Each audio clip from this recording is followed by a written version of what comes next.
بسم الله الرحمن الرحيم.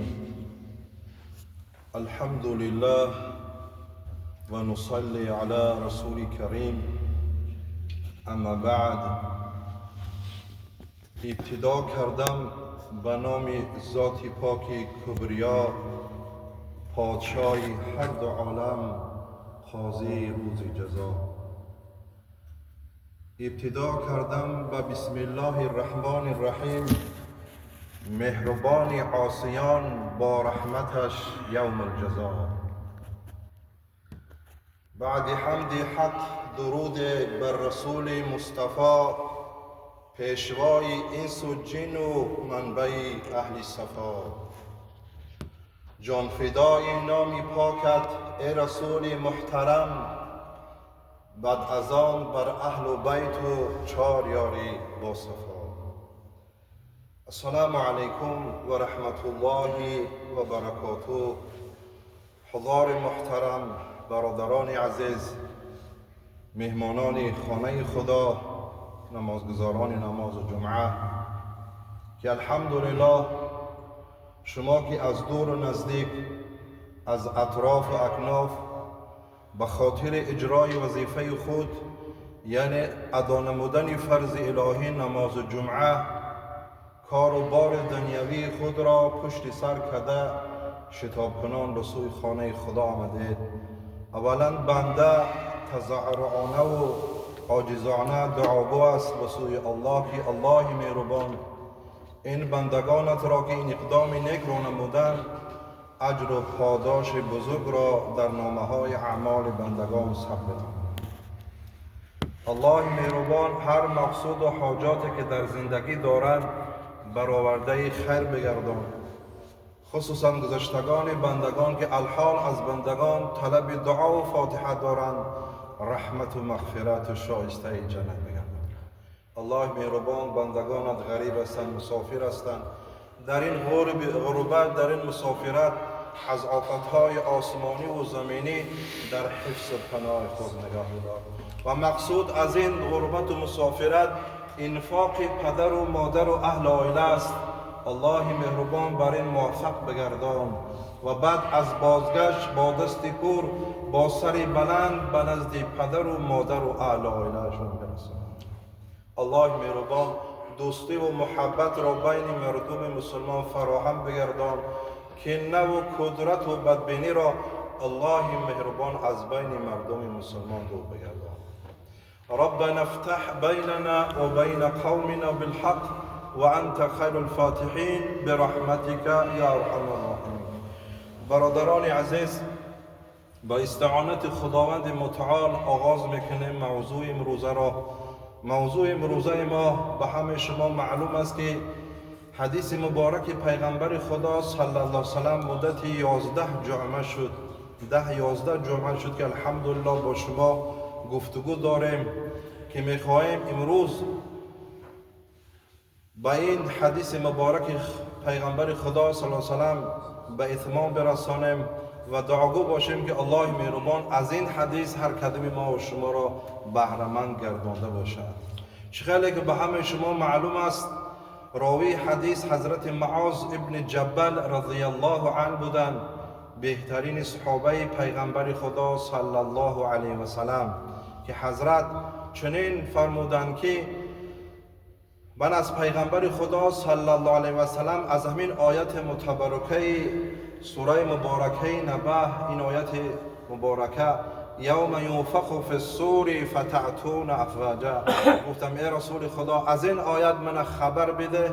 رسول خدا صلی الله علیه و سلم چنان بگریستند حتی که از اشک مبارک پیغمبر خدا لباسهای پیغمبر خدا تر شدند و گفتند ای معاذ تو از بزرگترین امر من سوال کردی. روز قیامت امتهای من بر 12 صنف از قبرها خیزانده می شوند.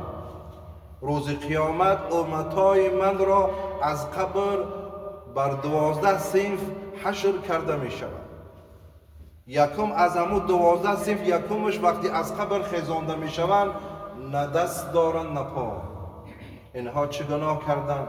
پس فریاد میکند فریاد کننده از جانب خداوند اینها کسانی هستند که در دنیا حد و همسایه خود را آزار و الم میدادند. پس فهذا جزاهم، پس این است جزای کسانی که حد و همسایه را اذیت و آزار میدهند. روز قیامت از قبر میخیزند، نه دست دارند نه پا، به این خلاص نمیشوند. و مصیرهم الی النار، بازگشت به سوی دوزخ است. باز اینها را به سوی دوزخ برده میشود. و دویم صنف از امت من وقتی از قبر خیزانده میشوند، بر صورت خوک خیزانده میشوند. امت محمد صلی الله علیه و سلم به صورت خوک از قبر میخیزند. اینها چه گناه کردند؟ این امت چه گناه کرده است؟ فریاد میکند، فریاد کننده از جانب خداوند. اینها کسانی بودند که در نماز تهاونی میکردند، نماز را نادیده میگرفتند، گاه نماز میخواندند، گاه نماز نمیخواندند، یا بالکل نماز نمیخواندند. فهذا جزاهم، پس این است جزای کسانی که برادران عزیز گاه نماز میخوانند، گاه نماز نمیخوانند، یا بالکل نماز نمیخوانند. روز قیامت از قبر به صورت خوک خیزانده میشوند. سیم از همون 12 صنف از امت من از قبر خیزانده میشوند. شکمها میگه پر از مار و کژدم، شکمها پر از مار و کژدم. اینها چه گناه کردند؟ پس فریاد میکند، فریاد کننده از جانب خداوند. اینها کسانی هستند، اینها کسانی بودند که الله مهربان دارایی و مال اموالش داده بود، اما زکات نمیدادند، زکات نمیدادند، مانع زکات میشدند. فهذا جزاهم، پس این از جزای آن امتانی که الله مهربان به آنها مال و اموال داده است، زکات نمیدهند. و مصیرهم الی النار، بازگشت به سوی دوزخ است. به این عذاب خلاص نمیشوند، باز بر دوزخ پرتافته میشوند. چهارم از همون 12 صنف، چهارم صنف امت من از قبر خیزانده میشوند. از دهنهاشو خون جاری میشود، از دهنها خون جاری میشود. این امت چه گناه کرده است؟ در دنیا به چی مشغول بوده است که به این عذاب مبتلا شده است؟ پس فریاد میکند، فریاد کننده از جانب خداوند. اینها امتان بودند که در وقت خرید و فروش دروغ میگفتند، برای رواج تجارت خود دروغ میگفتند. فهذا جزاهم، پس این است جزای آن امتانی که در دنیا در وقت خرید و فروش دروغ میگن، با این خلاص نمیشوند.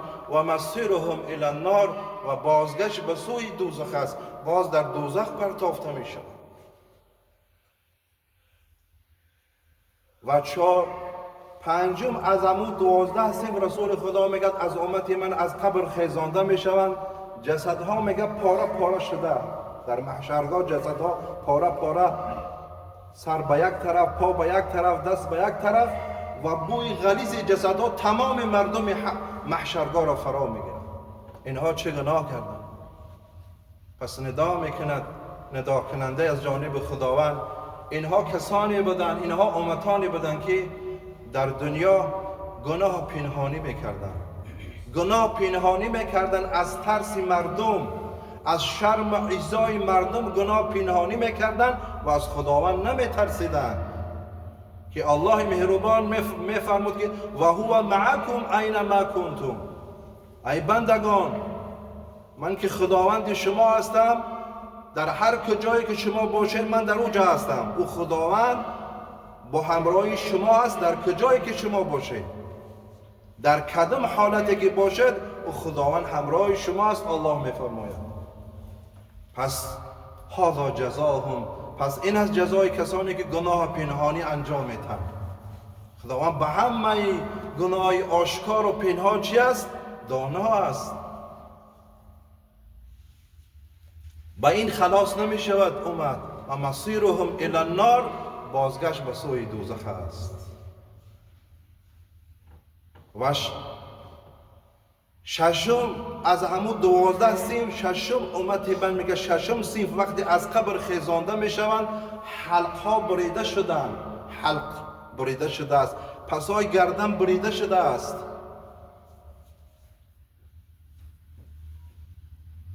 و از جانب خداوند ندا می شود اینها کدام امتها هستند که حلقها بریده شدن، پس گردن بریده شده است. فینادی منادی من قبل الرحمن هؤلاء الذین یشهدون بالزور، اینها امتان بودند که بر دروغ شهادتی میدادند. برای آبروی عزت دنیای دو روزه، برای 4 سومپل شهادتی بر دروغ دادن، مردم زندانی کردن، مردم چقدر اذیت و آزار رسانیدن.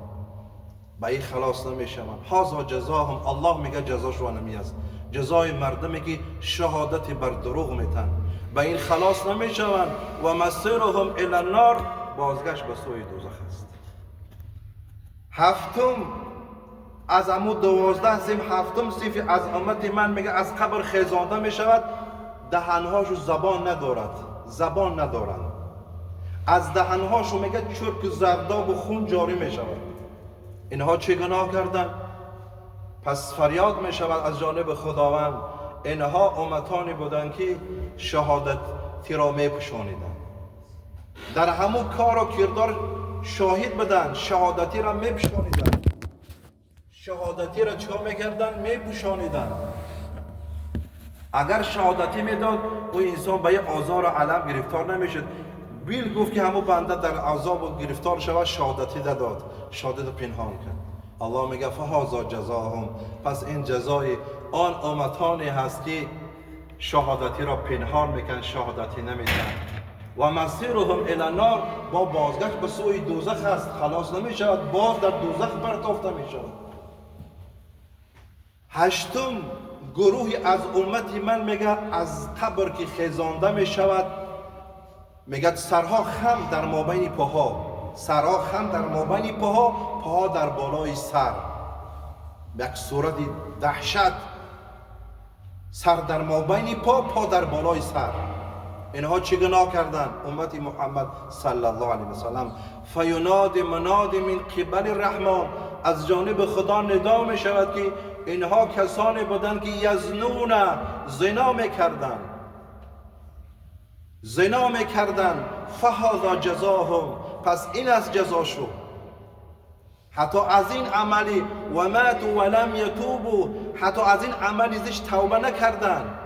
هرچند که اهل علما میگفتند که زنا حرام است، زنا گناهی است که بنده به حد در یک عذابهای بزرگ گرفتار می شود. چقدر نمازهای جمعه در مجلس ها مثلا میگفتند، اما بنده پروا نداشت. یزنون، زنا میکردند.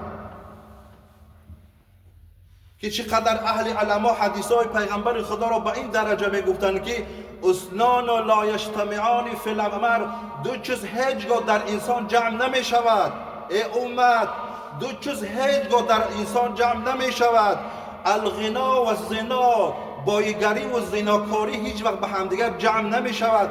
اگر انسان بای باشد، زناکاری سر شد، بایگری از دست می رود، اینها جمع نمی شوند. اگر زناکار باشد، هیچگاه باهایی نمی شود. رسول خدا گفت اسنان لا یجتمعان فی المرء ابدا، ابدا، هیچگاه. اما با این گوش نمیکردن، زنا میکردن و مردن و توبه نکردن. و هذا جزاهم، پس این جزاش است که از قبر که خیسته میشوند، سرها مابین پا، پا در بالای سر، با این خلاص نمیشوند. و مصیرهم الی النار، بازگشت به سوی دوزخ است. و نهم از همون 12 گروه، نهم صنفی از امت من از قبر خیزانده میشود، میگه رویها سب سیاه، چشمها رخش، بدنها پر از آتش دوزخ. اینها چه گناه کرده باشند؟ فینادی منادی من قبل الرحمن هؤلاء الذین یأکلون اموال الیتامی ظلما، اینها امتانی بودند که در دنیا مالهای یتیما را، صغیرها را به ظلم چکار میکردن؟ میخوردن. فهذا جزاهم، پس این از جزای آن بنده هایی که مالهای یتیما را میخورند. برادران، از قبر میخیزد، روحا صبح سیاه در محشرگاه همه میبینن. این عذاب ها را همه میبینن. برادران عزیز، شما گمان نکنید این عذاب ها پنهانی هستند. این عذاب ها بین مردم محشرگاه است. از قبر میخیزد، روحا صبح سیاه است. چشما رخش، شکمها پر از آتش دوزخ، همه نگاه داره این چه گناه کرده است. این مال یتیما را در دنیا میخورد. یا که از قبر خیزانده می شود، سرها در مابین پا، در مابین مرد، پا در بالای سر، در بین مردم همه میبینند. میگه چی گناه کرده باشد؟ میگه یزنون، این زناکار بود، زنا میکرد.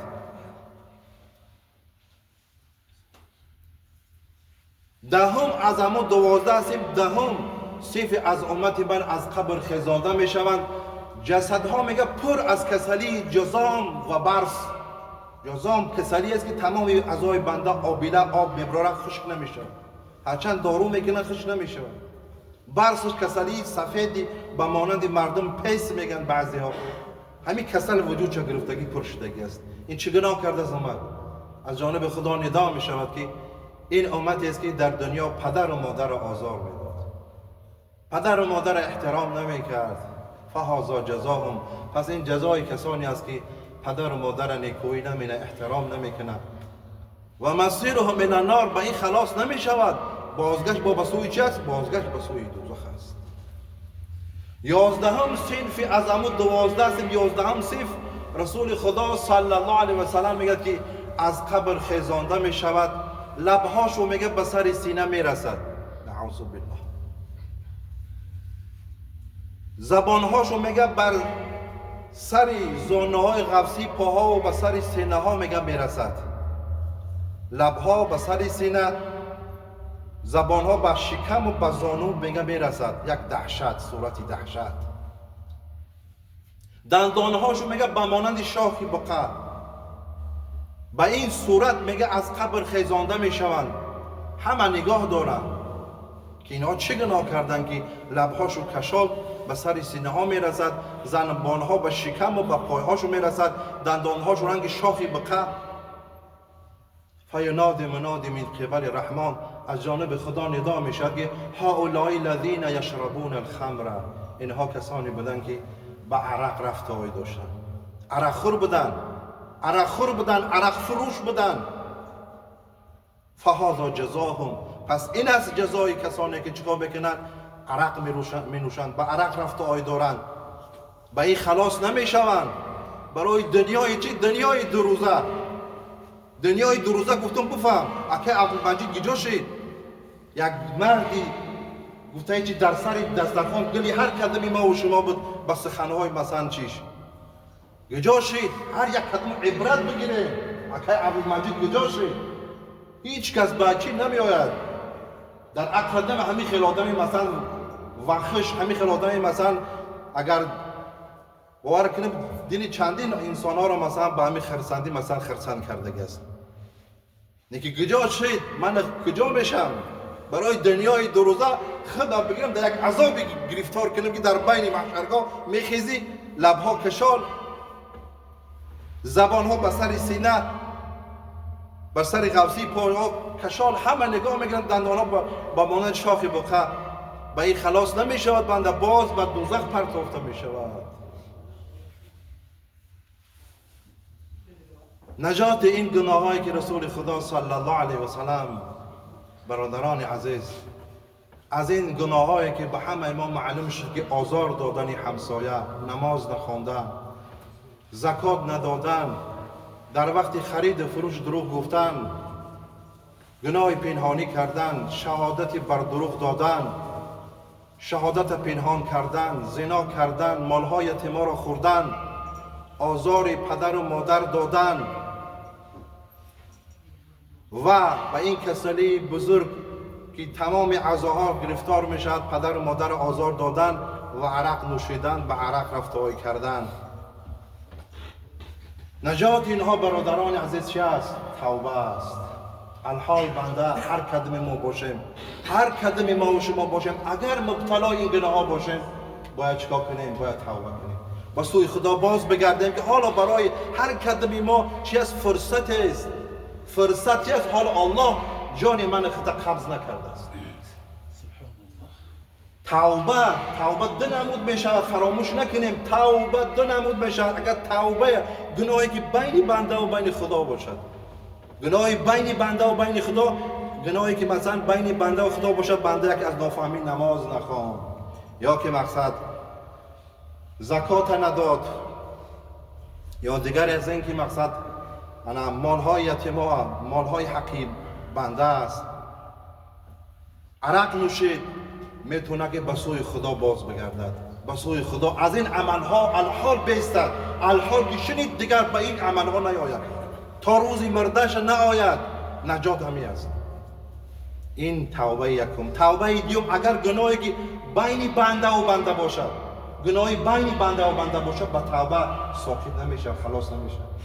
گناهی بین بنده چی است؟ با بنده آزار حد همسایه، همسایه را آزار کردگی باشی، مسجد میای گریه می ناله می فایده نداره، باید چیکار کنی؟ پیش همسایه باید بری، پیش همسایه میره، بخشش میپرسی، بعد پیش خدا توبه می‌کنی، از این گناه، از این عذاب خلاص میشه. یا که شهادتی بر دروغ دادی، یک بنده را در عذاب گرفتار کردی، پیش او میره، از او شهادتی بخشش میپرسی، بعد خلاص میشه. یا که زنی یک انسان زنا کردی، به این خلاص نمیشه. برادر عزیز، به مسجد اومدن گریه و ناله خلاص نمیشه. زنی همسایه را زنا کردی، زن یک مردک زنا کردی، این حقی بنده است. روز آخرت الله مهربان چی اجر و پاداش جمع کرده میگیرن، با اون مردک عطا میکنن، و این مرد زناکار و زن زناکار را در آتش دوزخ میپرتویند. این به توبه خلاص نمیشه، این به توبه خلاص شدنش نیست، به فایده زاری و جگیگنی، تا آن که حقی بنده در این دنیا گردانیده نشه. یا که مقصد پدر و مادر را آزار داده ای، خفه کرده، الحال توبهش اینه که پیش پدر و مادر زاری و جگی که از او گناه ها توبه که پیش آنها، بعد بعض پیش خداوند گناه تمیم باشه. این گناه هایی که برادران ذکر کردیم فقط نجاتش چی بده است؟ توبه بده است. فکر که دقت چقدر که اکای عبدالمجید گفتم، این برای ما درس است. یک برادر نزدیک ما به خاطر که او همه شما را میده، چقدر الحمد مرد، چقدر مرد خدا بود، همه تو میده. وقتی که او رفت بنده در حال که من میرم چی باید کرد. این برای ما مرگی که بنده الحمد صحت سلامت الان بیماری بکشد، بیماری نمیکشید. مرگ برای ما نشان میده که بیماری نمیکشید. چی قدر آرزو دارد به پدر بنده، به او آرزو هم نمیرسید. نجاتش چه بده است؟ نجات این گناه ها برادران عزیز توبه بده است. همین 11 گروه گناهش رسول خدا بیان کرد. 12ام گروه برادران عزیز رسول خدا صلی الله علیه و بیان میکنه که در این جمعه بیان میکنیم. خدا اگر ما و شما را روزی ببیند. رسول خدا میگه و ثانی یحشرون من قبورهم و وجوههم کلیلة البدر یمرون علی الصراط کالبرق الخاطف. از امو یا 12 گروه 12م صنف از امت من از قبر خزانده میشود. الحمدلله روحها میگه به مانند ماه 14، روحها به مانند ماه 14 از بالای پل صراط میگه به مانند برقی که زده میشد میگذرن. الحمدلله خوش به حال امتی که از این طایفه از این صنف باشد. اینها چه عمل کردن؟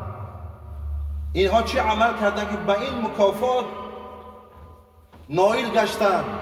فینادی منادی من قبل الرحمن، از جانب خداوند ندا می شود که هؤلاء الذین یعملون الصالحات والحسنات، اینها امتان بودند که در دنیا عملهای صالح انجام می دادند، عملهای صالح و عملهای نیک انجام می دادند. عملهای صالح به مانند 5 وقت نماز به جماعت خواندن، نماز جمعه آمدن، اینها عملهای صالح هستند. این مکافات برادر عزیز به دست آوردن چگونه بوده است؟ عملهای صالح انجام دادن، عملهای نیک انجام دادن. و یجتنبون المعاصی، الله مهربان ندا میکند این مکافات این بنده ها نائل شدن که از گناه ها پرهیز میکردن. از تمام 12 گناهی که الحال بیان کردیم، بنده از این 11 گناه پرهیز میکند. آزار همسایه نمیکند، نمازها را قضا نمیکند، نمازها را ترک نمیکند، مالش خدا داده زکات عطا میکند، گناه پنهانی نمیکند، نه آشکار میکنه نه پنهانی، شهادت بر دروغ نمیتد، پرهیز میکند، از شهادت بشاندن هم پرهیز میکند، از زنا کردن یجتنبون المعاصی، از زنا کردن پرهیز میکند، از مال یتیما را خوردن چکار میکند؟ پرهیز میکند، از آزار پدر و مادر پرهیز میکند، از عرق نوشیدن عرق فروختن چکار میکند؟ پرهیز میکند.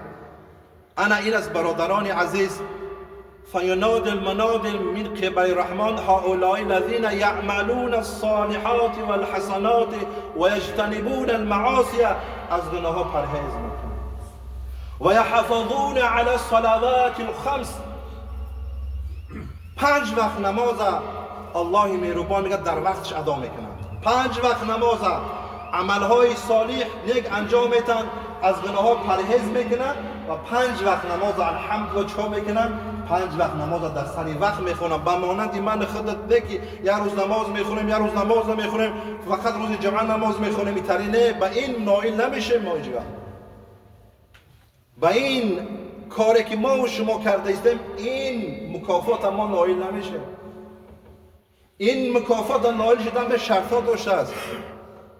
این مکافات پاداش از این 12 گروه شدن چی داشته است؟ شرطها داشته است.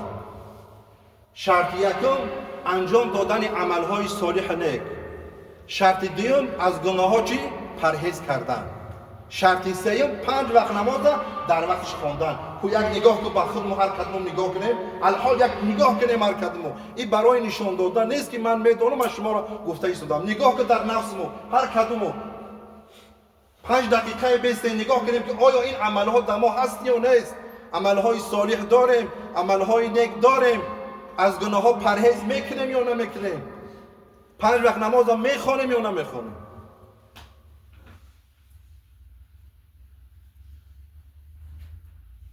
و ما تو علی توبتی، در برابر این عملها کردن با به توبه از دنیا رفتن. از دنیا چیکار کردن؟ ما تو موت کردن، به توبه و ندامت از دنیا رفتن. الحمدلله. جزاهم، الله مهربان فریاد کرده ایستاده است، مکافات جزای اینها، پاداش ثواب اینها میگه و جزاهم جنت، در برابری که از قبر میخیزن چهره رنگ ماه ماهتاب روشنی میکنه، ماه 14 واری از بالای پل صراط میگذرن، مکافاتی بزرگ جنت است. خداوند برای این امت جنت نصیب روزه میکنه. و جزاهم جنه و المغفره، الله مهربان همه گناهاش رو میآموزد، همه گناه های امت هم میآموزد. و جزاهم جنه و المغفره و رحمه، رحمت خداوند نائل میگردد و رضوان، خداوند از این بنده ها راضی میشود. وقتی الحمدلله بنده از این گناه هایی که ما 11 روز گفتگو داریم، وقتی بنده الحمدلله پرهیز میکند، 5 وقت نماز در وقتش میخواند و از دنیا و توبه از دنیا میرود، الحمدلله چنین ندا میشود که جای تو جنت است بنده من، گناهات همش آمرزیدم، رحمت من بر بالا نائل گردانیدم، من از تو راضی هستم. و چنین ندا میشود روز آخر که و استعوذ بالله و ان لا تخافوا ولا تحزنوا، ای بنده من تو غمگین نشه، نترس. روز آخرت روز ترس و وهم است که آیا من دوزخ میرم آیا بهشت میرم، در ترس همه بنده را فرو گرفته است. در این حالت بنده ندایی میشنود که و ان لا تخافوا، ای بنده من تو نترس ولا تحزنوا، غمگین نشه. این ندا را بنده الحمدلله بعده میشنود، نائل جنت میشود، نائل الحمدلله مغفرت خدا میشود و رحمت خداوند از بنده چه میشود؟ راضی میشود. دعاگو باشین که الله مهربان هر کدومی ما و شما را از این 12 گروه بگرداند و از این 11 گروهی که بیان کرد رسول خدا، ما و شما را از این 12 گروه پروردگار نگاه بدارد و برای راست برای صراط مستقیم هدایت بنماید. آمین و یا رب العالمین. بسم الله.